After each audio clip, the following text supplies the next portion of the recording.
Is the new cashless Apple protecting the iPad from the black market? Or is Apple just getting in on the business of consumer tracking? Well, joining us now is PhoneDog.com editor-in-chief Noah Kravitz and Piper Jaffray senior retail analyst Gene Munster. Noah, what do you reckon? Is this trying to stop people from buying 50 iPads, going to another part of the world where they're not yet available and flogging them off at double the price?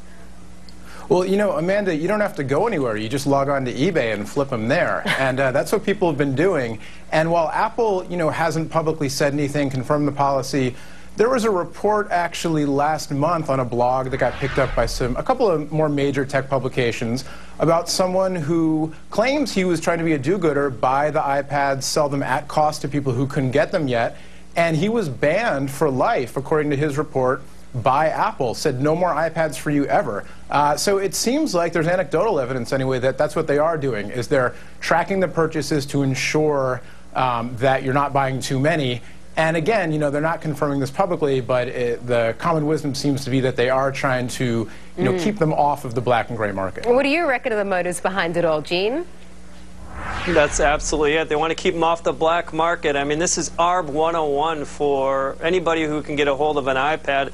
I just went on to Mercado Libre, which is the Amazon of Latin America, and for that $599 64 gig iPad, you can get $1,249 US. That's over 100% markup.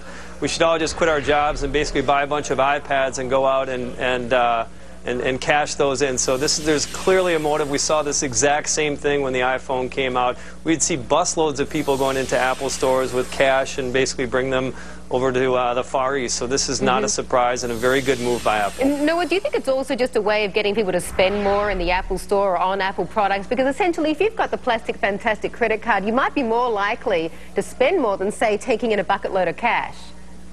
Well, you know, if you look at Apple's recent financial reports, they're not having any problems getting people to spend money. So whether it's cash or plastic, and there's certainly plenty of Apple products you can buy with cash, but, you know, their retail strategy has been strong. They're doing well, and, you know, they're in the business of selling hardware. So if there is any kind of ulterior motive, I would think it's that and not collecting data or, you know, anything. They're not selling you to, you know, telemarketers list, that kind of thing. But, you know, I think, like Gene said, that there's a proven record of, and especially with the iPhone, when people were unlocking them and then using them on other carriers, that's the kind of thing that's important to Apple to keep tabs on as much as they can. Gene, super quick, what's your call on the stock for Apple? We like it. The iPad is going to become the Mac of the masses. You need to own it for that. Okay, thanks very much, Noah and Gene. Coming up next, a brief break.